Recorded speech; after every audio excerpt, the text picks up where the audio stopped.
दृष्टि आईएएस के to the point programme में आपका स्वागत है। आज हम बात करेंगे सुर्खियों में भारत के प्रमुख बंदरगाह के बारे में। आइए जानते हैं ये चर्चा में क्यों है। हाल ही में संसद में प्रमुख बंदरगाह प्राधिकरण विधेयक 2020 पारित हुआ। इसका उद्देश्य भारत में बंदरगाह अवसंरचना को विकसित करना और वाणिज्य और व्यापार को बढ़ावा देना है।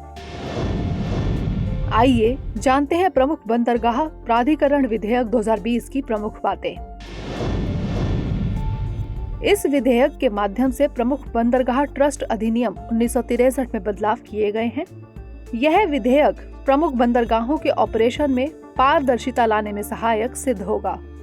इसके तहत प्रमुख बंदरगाहों को संचालन के लिए पूर्ण स्वायत्तता प्रदान की जाएगी।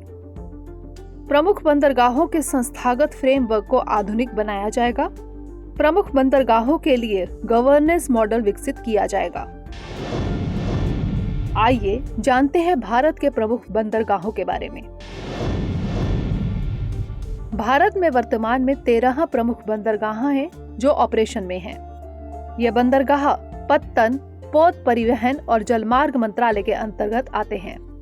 भारत के प्रमुख बंदरगाह निम्नलिखित हैं: Kolkata Paschim Bangal, Paradip Odisha, Visakhapatnam Andhra Pradesh, Chennai port Chennai, VO Chidambaranar Tamil Nadu, Cochin Kerala, new Mangalore Karnataka, Marmagao port Goa, Jawaharlal Nehru port Maharashtra, Mumbai Maharashtra, Deendayal Kandla port, Kamarajar Ennore port Tamil Nadu, Vadhavan Maharashtra. 2020 में केंद्रीय मंत्रिमंडल ने स्वीकृति दी।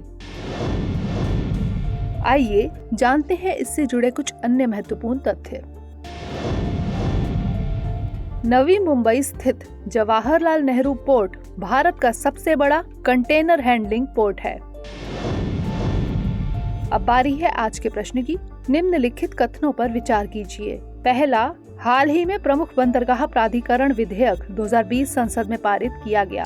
दूसरा, इस विधेयक का उद्देश्य भारत में बंदरगाह अवसंरचना को विकसित करना और वाणिज्य और व्यापार को बढ़ावा देना है।